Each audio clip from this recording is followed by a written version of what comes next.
Welcome back to Sika Strength and welcome back to Sikistan. Today I'm going to go through the litany of errors that I'm still trying to correct in my snatch.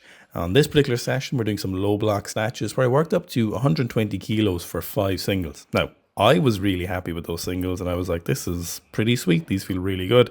They actually felt better than a lot of the warm-ups on the way up in terms of technique. The barbell felt quite strong and I was really in control of those singles and I was super happy. But lo and behold, coach was not happy. So I sent them to Anton.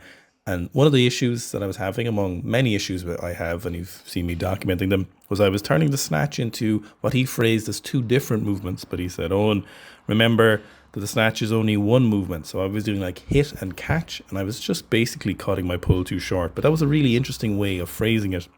So on these sessions, while I was very happy with them, and you can hear an audio of me on my Instagram where I was pretty damn happy with the singles, turns out they weren't good enough, which is perfectly okay. That's what coach is there for, is to fix things and always continuously improve. And I think I speak for myself because I do, both quantitatively and qualitatively, the weights are going very well and the technique is improving.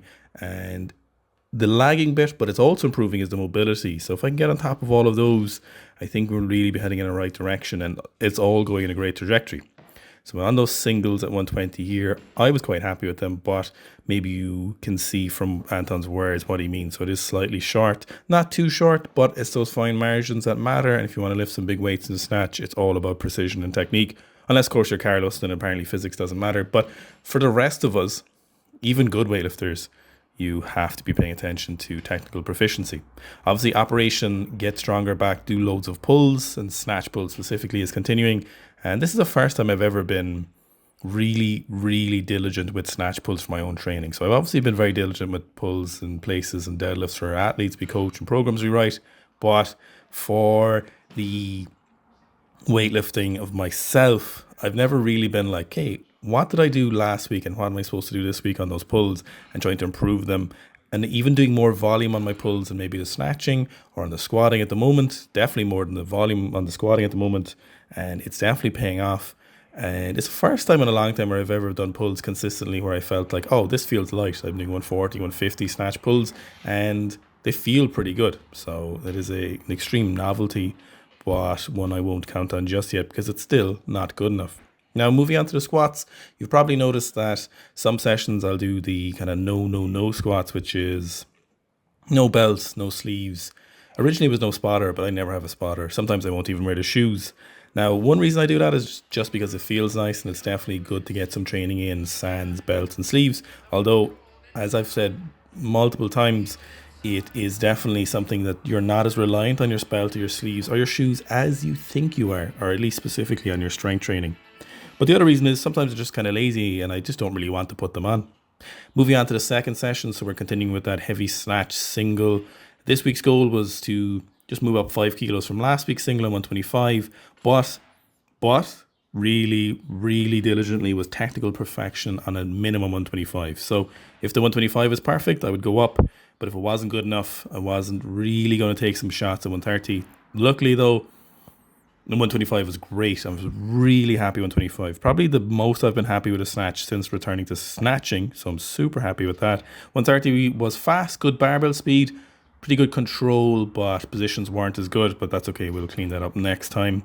So we're hitting some volume on the way up and we're focusing on quite a few different things here. So loose arms, landing on my heels in the catch position, so really striking through those heels, hashtag team big stomp, and then a really long pull. So big thing was that long pull.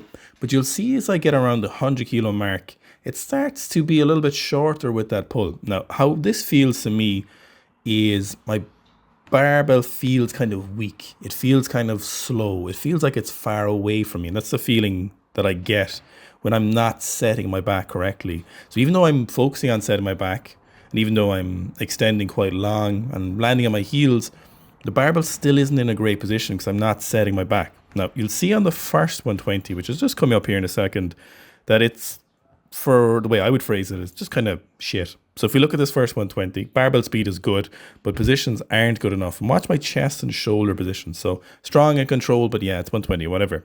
So let's look at the second single here at 120. And this is much better. See, the chest is much more proud, and I keep it much more proud. Now, the second 120 was good, But the 25, that 125 kilo was super nice. It was the best snatch all day. Mobility looks good. Really follow through in the pull. Maintain my back position. 130 was a little bit dog shit. I lost my back position a little bit. But that's okay. It was 5 kilos up. We'll clean it up. So while we're obviously still in the eternal search for technical perfection, we know that sometimes that we can make a lift and improve it later. So we can do both of those. So we don't want to get in the way of ourselves. And that was part of the plan tonight, and it went very well. We moved on to some squats. And I'm really focusing on a lot of technical corrections on squats also. So I'm really focusing on that upper back position. Now, technically, mobility and strength are the 3 areas that I'm really working on for that squat. So the first area, mobility, improving lats and thoracic extension, which is great. But of course, we need to strengthen that. So you'll see these 220 kilo sets here. First set, it's not great in terms of that back position. I'm rounding a small bit, specifically above parallel. And then when we move on through the sets, I'm actually slowing down the rep a little bit. And then once we get above parallel, I'm really arching into that upper back. So I'm making sure that the upper back is staying in a good position. So you'll see, interestingly or not interesting, depending on why you're watching this, that the upper back in both my squats and my snatches is a big area I need to focus on. So this last set here, very, very happy with this. You'll also notice that when I lose my back position less, there's less internal rotation of my knees on the squat. So it's a quite interesting position. So you'll see above parallel, that upper back is in a much better position, and I'm driving through that barbell and keeping that upper back extension, and that's kind of the best I've ever held that back position. So it's technical practice. Maybe, should I ever want to, maybe hit another PB squat, but who knows?